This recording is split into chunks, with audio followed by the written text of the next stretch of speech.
Good afternoon, everybody. How you doing today? All right. All my out-of-towners, how you liking Dallas? You liking our city? Yeah? Fantastic. Well, I hope you enjoy the rest of your trip here while you're in town.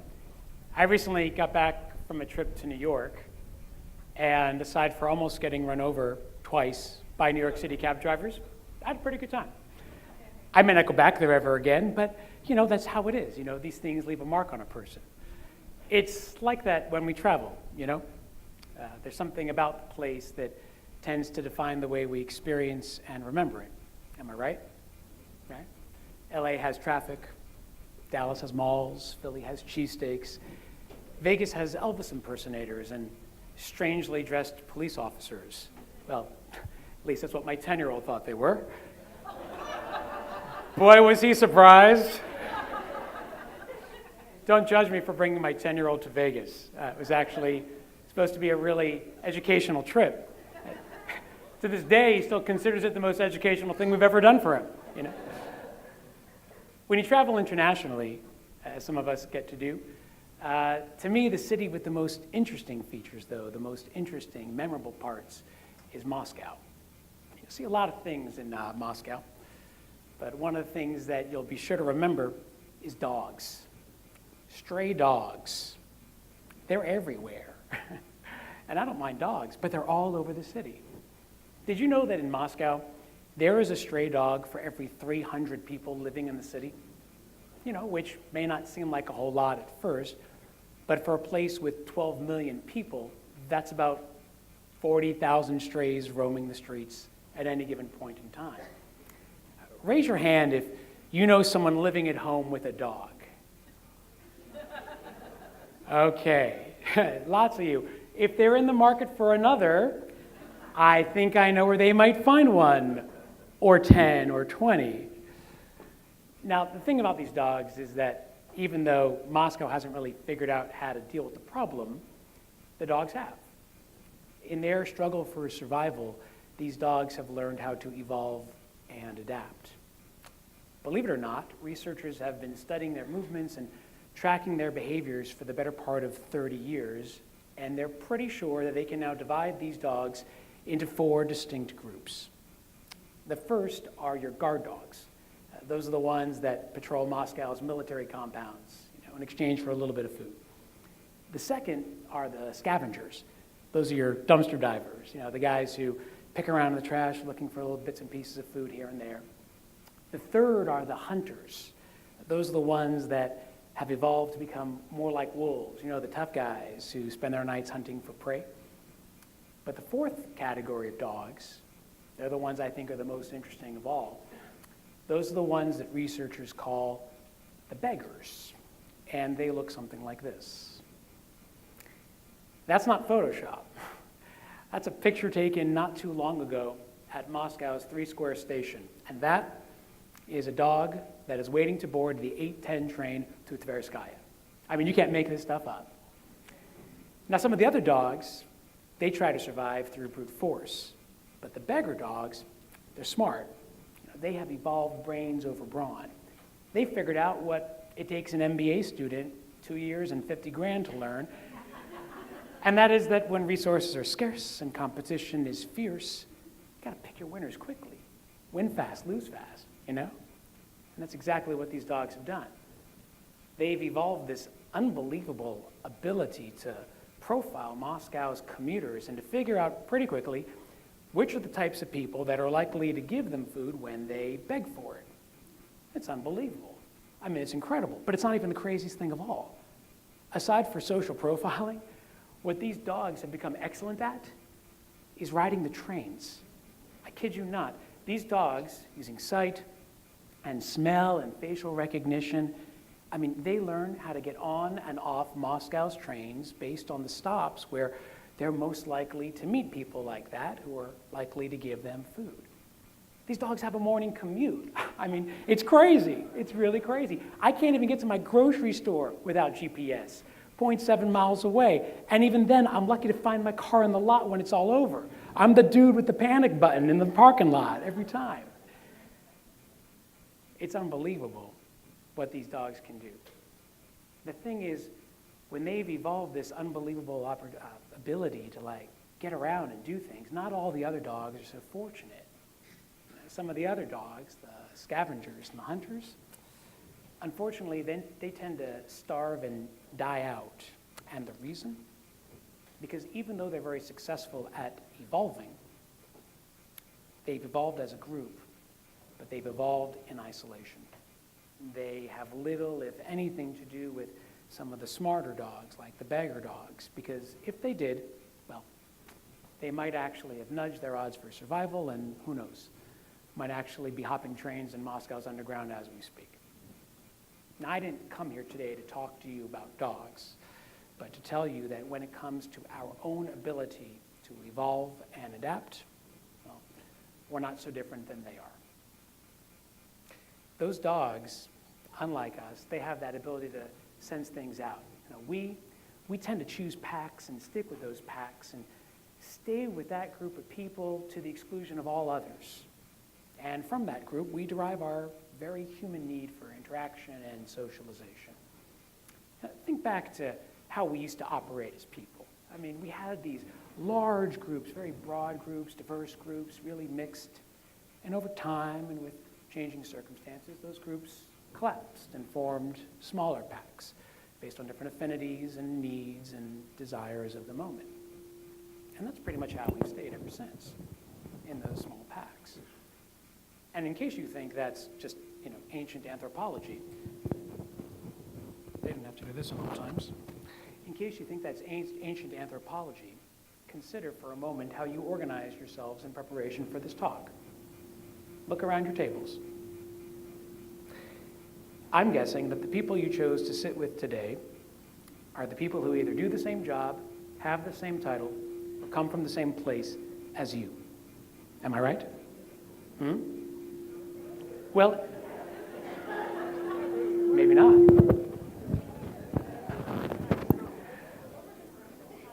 If you did, well, then you're normal. Because that's what we're hardwired to do. We're hardwired to seek out and to stick with the people who are just like us. And unless someone forces us to sit in mixed groups, randomly assigned groups, that's exactly what we're going to do.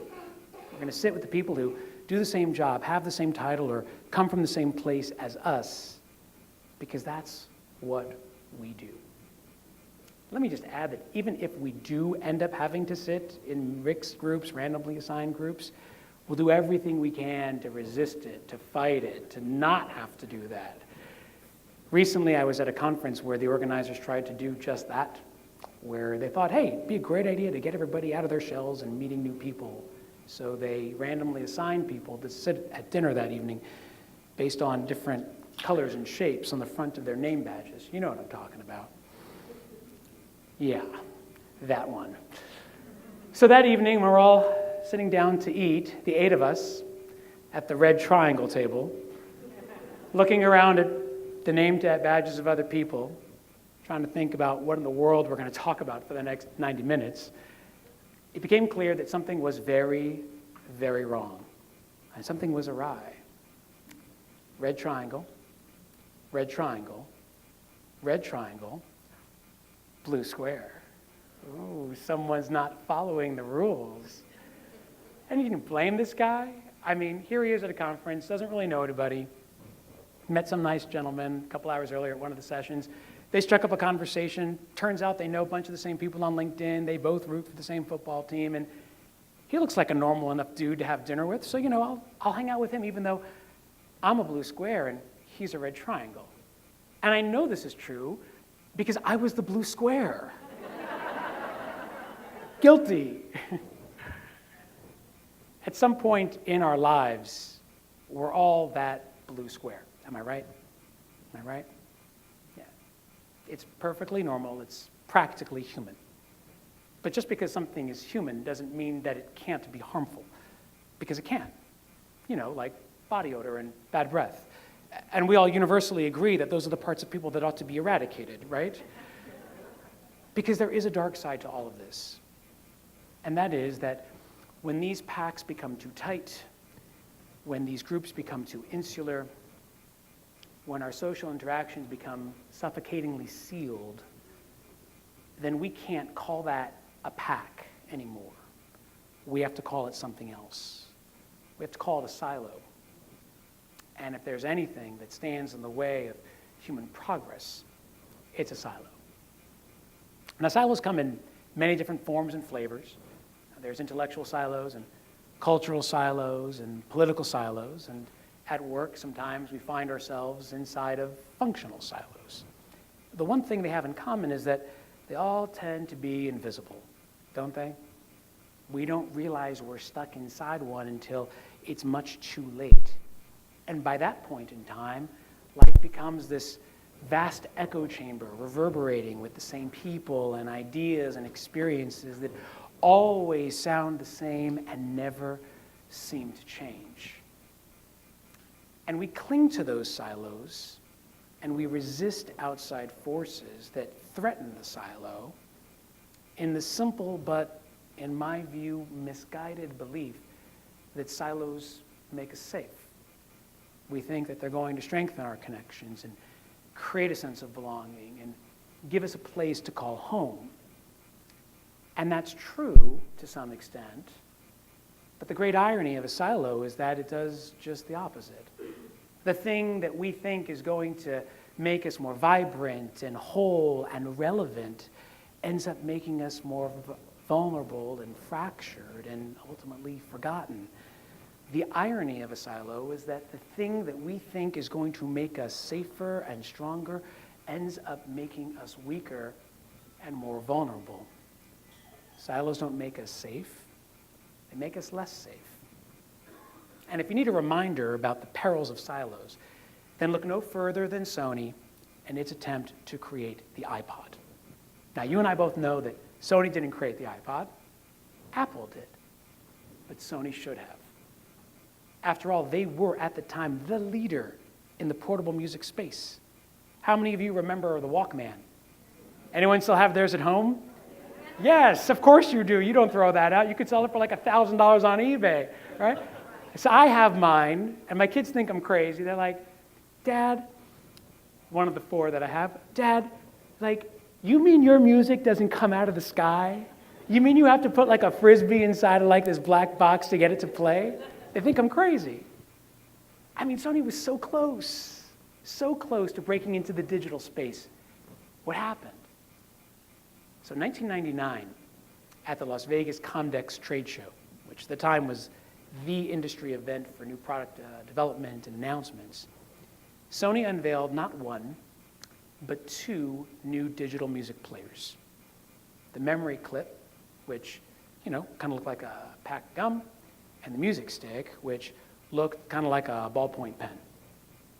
Now, both of those products had flaws. They were expensive and difficult to use and didn't really have enough memory to upload more than a dozen songs. But the real problem with them wasn't in their design. It was in the way they were developed. Each product was developed by a Sony subsidiary so fiercely siloed that neither one knew what the other was doing. Is that crazy? So when they announced both products at the same time, it roiled the markets, it confused Sony's board, it confused shareholders, and ultimately gave Apple a tiny opening just 2 years later to introduce the iPod, and Apple never looked back, and Sony never recovered. So that's the bad news. The good news is that if you can find your way into a silo, then I think you can find your way out. And today, I'm here to tell you how. So now at this point, you might be thinking, gosh, if I'm in a silo, if my organization is in a silo, then I need to break that. I mean, I need to bust that thing wide open. And if you read the popular science and the best practices and conventional reading and thinking about this stuff, then that's what you think you need to do. You need to break the silo. To me, that view is not only a little bit extreme, I think it's even self-defeating. It's like breaking the entire piggy bank just to take out a couple of nickels when all you really need to do is just unplug the plastic cap at the bottom, right? Because while it's true that silos present problems, they're also, on a functional level, really good, right? They allow for specialization, they create defined workspaces, they create enhanced socialization like we talked about before, so they're not all bad. Well, maybe instead of taking a sledgehammer to the silo and busting the thing wide open, maybe what we need instead is something that looks maybe a little bit more like a shoehorn, a way to make the space inside the silo fit in a little more neatly and seamlessly with its surroundings. In other words, maybe instead of breaking the silo, what we ought to do instead is bend it. Now, to me, that's more than just wordplay. It's actually a reimagination of the space itself. So let's try a little thought experiment, okay? I'm going to tell you something, and I want you to think of the first picture that comes to your mind. Draw that picture in your mind, first thing that comes in. Ready? When you think of a silo, what shape do you think of? How many of you thought of a sphere, like the actual silos where we store grain? Yeah? Okay, so a lot of people think that when I ask the question. Did anybody think of this? No? Okay, so I'm the outlier, that's okay. To me, conceptually, silos, because they tend to box us in, because they keep us out and they've got the pointy, sharp edges, I think of silos as squares. But here's the thing with a square. If you tug a little bit here and you round it off a little bit there, all of a sudden, you get something that looks completely different. You get a circle. Now think back to the year that you spent studying geometry. For me, that would be both 9th and 10th grade, so it was a rather long year. My parents were so proud of me when I came home with the C+. Finally. When you talk about circles in geometry, they talk about something called a chord. It's that line that joins the circle at two distinct places, two distinct points in the circle forming an area there. I'm pretty sure that's what they call it. I don't know. I only got a 76. But these chords, they connect the circles. So now think of your organization, all the different silos that are in it. Case management, nursing, and home health, and therapy, and sales and marketing. And I'm sure there might be a few others in there that I didn't get out. Think about all those various silos. And now imagine for a moment that instead of thinking of them as squares, you thought of them as something like this, as circles, with these human chords lining up against each other, forming connections from one circle to the next. It wouldn't take much for information to start passing from each circle to the other, would it? Just needs a little bit of a push. When we start to think about silos this way, not so much as pointy squares, but as rounded circles, we start to bend those silos just a bit. We get something that I call genius bonds, these networked connections that exist within different circles of the organization that allow for information to be communicated more swiftly and for ideas to bubble up more quickly without actually displacing any of the units within the organization as a whole. Genius bonds. Instead of breaking the silo, we bend it. And when we do, we don't keep ideas apart. We unleash the genius within. Anybody have one of these at home? You guys know what that is? Yeah, that's the Nest Thermostat. It's the world's first smart thermostat. You may know it, but you may not know this. It almost didn't make it to market, at least not the way that we know it. Back in 2011, when Nest was coming up with designs for the first of its kind smart thermostat, it did what most companies would do when trying to solve a hardware problem. They took it and they handed it off to a team of really skilled, fantastically brilliant math whizzes, engineers, and tasked them with designing this marvel of artificial intelligence capable of saving people money and energy all at the same time. And that's what they did. It was brilliant. It was first of its kind. But with all new ideas, you got to get to the question of, how do I get people to accept this? I mean, how do I get people to buy it? And so Nest did something unusual, at least at the time. After the first prototypes came back, they took the engineers and they paired them with a group of marketing executives and designers, hoping that the collision of these two views would produce something a little more marketable. Now, if you're the engineer sitting across the table from the marketing guy, you got to be thinking to yourself, what does that dude know about batteries or alternating currents or artificial intelligence? I mean, I was the one hitting the books. He was probably majoring in beer and co-eds. I mean, what's he going to tell me about how to do this job? No offense to sales and marketing guys. I think you're pretty smart, right? And that's exactly what Nest was hoping for that collision of ideas. Because you know what happened? The first prototypes that came back, those were informed by artificial intelligence as a way to get people to save money. But the marketers, they understood a secret that the engineers didn't know. They understood that it's not simply enough to build a great product. You have to get customers to fall in love with it, to want it in their homes, to welcome it into their lives. How do you do that? Not by telling them it's going to save them energy. Saving energy is not exciting. I mean, I try to do it, but it's not exciting. But you know what is? Getting a little green leaf to appear on the panel of your thermostat, that's exciting. And that's how Nest's signature green leaf was born, through this collision of ideas. The early prototypes, designed by engineers, they did a masterful job at leveraging artificial intelligence to allow people to save energy.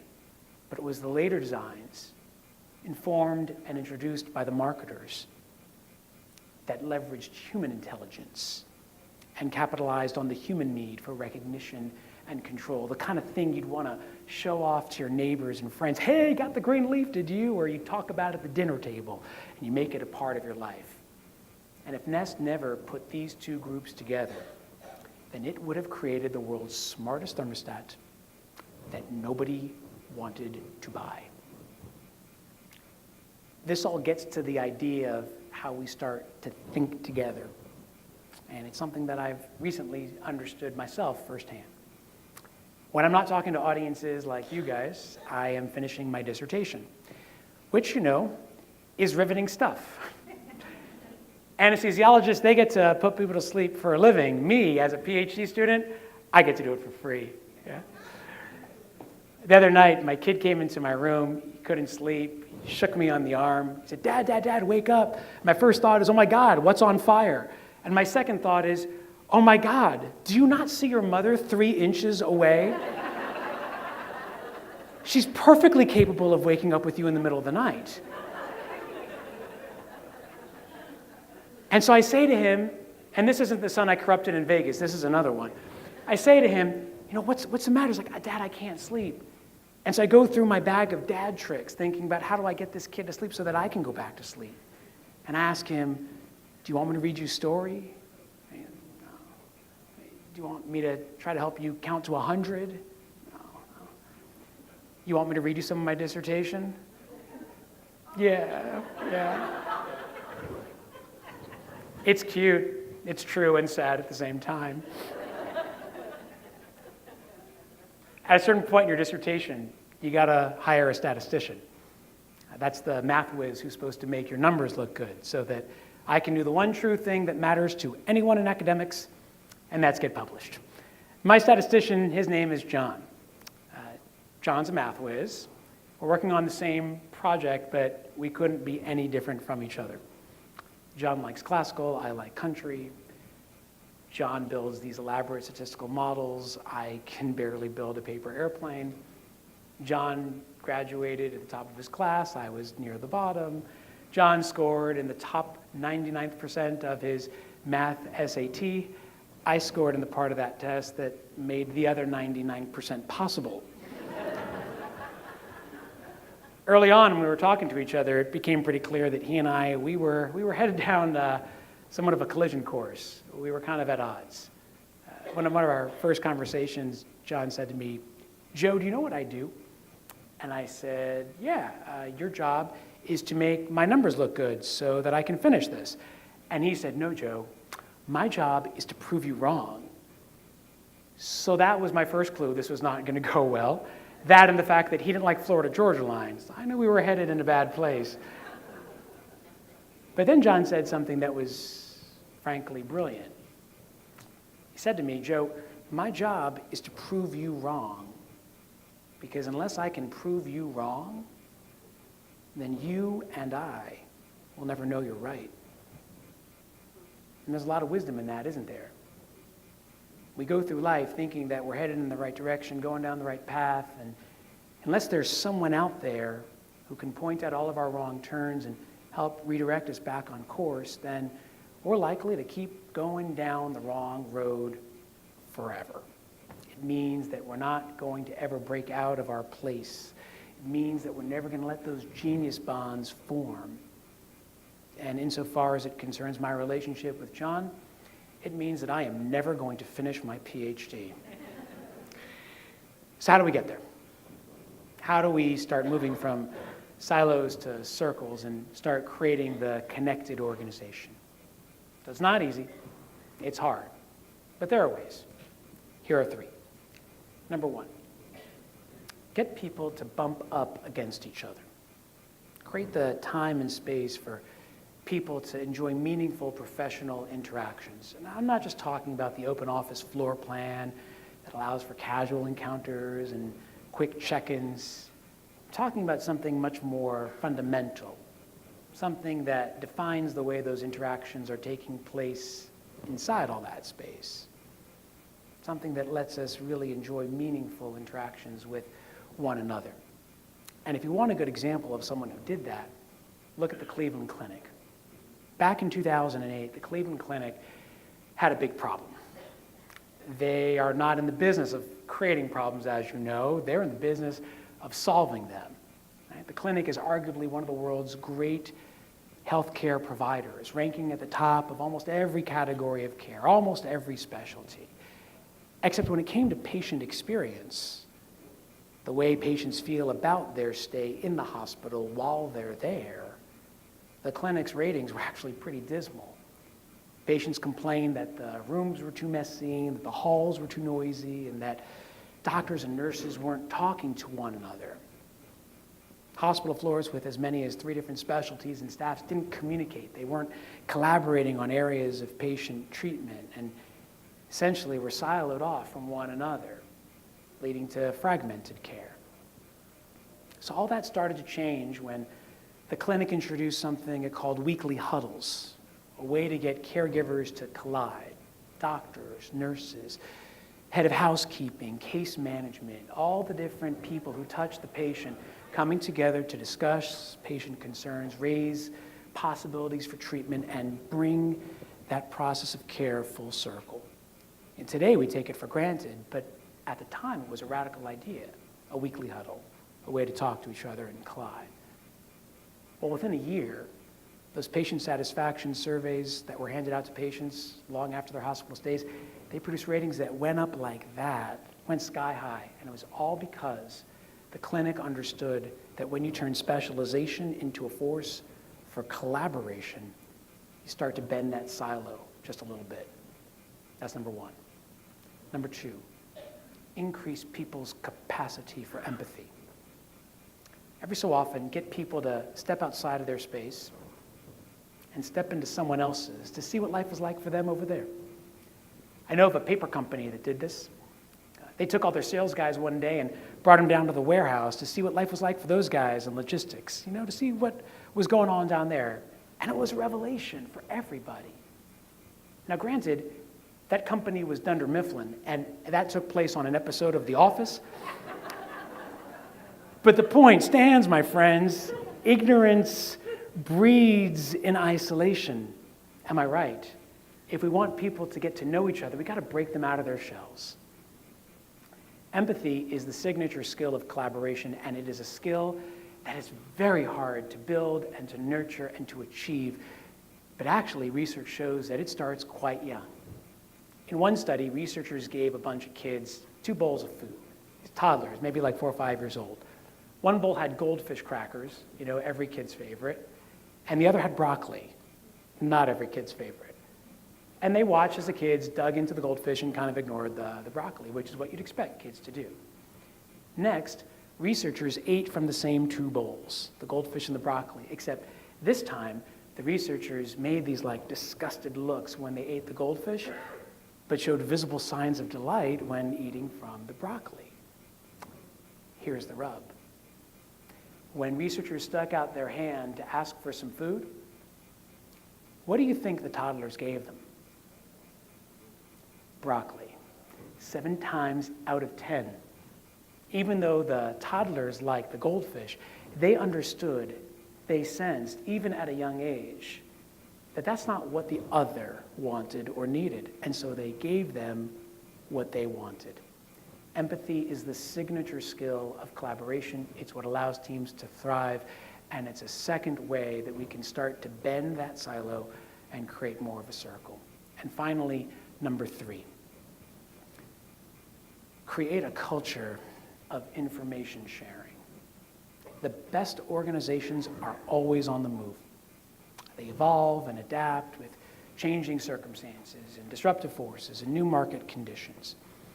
The problem is that the information inside those organizations doesn't quite move as far or travel as fast.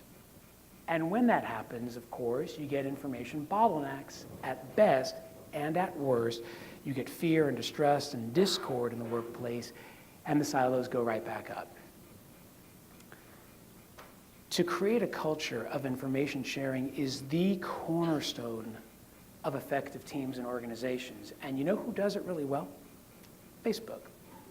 When new engineers join Facebook, it doesn't matter if they're industry vets or college grads fresh out of school, they all have to go through a 6-week training program known as boot camp. Okay? Doesn't matter who you are, everyone signs on for these 6 weeks. And during that 6-week training period, Facebook gives the engineers they just hired total access to the code for the site. I mean, everything. They could crash it if they wanted. Instead, Facebook has them work on real problems in real time with a high level of communication and collaboration and information sharing. You know, getting them to talk to one another. You know, hey, what kind of kink are you working on? Or how did you debug that thing? And they're swapping ideas constantly during the 6 weeks. And at the end of the 6 weeks, when Facebook farms those guys out, you know, to different functional units in the company noticed something interesting. And this is why Facebook continues to do boot camp even to this day. They realized that the individuals who enjoyed that high level of communication, of information sharing during the 6-week period, they continue to affiliate with and communicate with those same people long after training is over, even when they're working in different divisions. And so that accelerates the rate of information as it passes throughout the company, so that not only is one organization thinking about a problem, one part of the organization, but the rest of the company can be thinking about it as well. Now, you don't have to be Facebook to do that, because I believe that it is every company's obligation to not just focus on its business operations, but its information operations as well, to make sure that people keep their eye on the ball, even if it's a different ball that's being pitched to them, even if the ball is being pitched in a different direction, because it's all one organization and it's all one team. How do you do that, though? I mean, sounds nice, but what are some ways you can actually put that into practice? And if you don't have billions of dollars like Facebook or have all the allure of a Silicon Valley startup, there's a few things you can do. One is to have a weekly what's happening meeting. You know, all the different leads of the different groups come together and talk about what's going on in their space to let the other people know what's happening and maybe find out what's going on over there. Because, hey, if Peter talks to Paul, all of a sudden we realize that we're dealing with actually the same problem, and the right hand is now not doing something different than the left. Have internal message boards. Allow information to bubble up from the front lines, the people closest to the action, but whose voices aren't always heard. Get them to be represented and have their voices amplified through these message boards that everybody can see and participate in. Arrange a company read. Get everybody reading the same book. Have them focus on the same ideas. Discuss these issues of critical importance. And if you need a suggestion for a good title, I think I can come up with one for you. Whatever you end up doing, make sure that your information ops are just as good as your people ops, as your business ops, because when you do that, when you bend those silos a little bit, then you ensure that information is traveling a little bit faster and a little bit farther. Because when information travels a little bit faster, teams move a little bit farther. If there's one thing I can get you to leave today with, it's that silos are both a challenge and an opportunity. They're a challenge. Look at what they did to the dogs in Moscow and to the music division at Sony. They're an opportunity. Look at how specialized teams allowed Cleveland Clinic to build a better patient experience and Nest to build a better thermostat. The outcome we get, though, is not a matter of chance.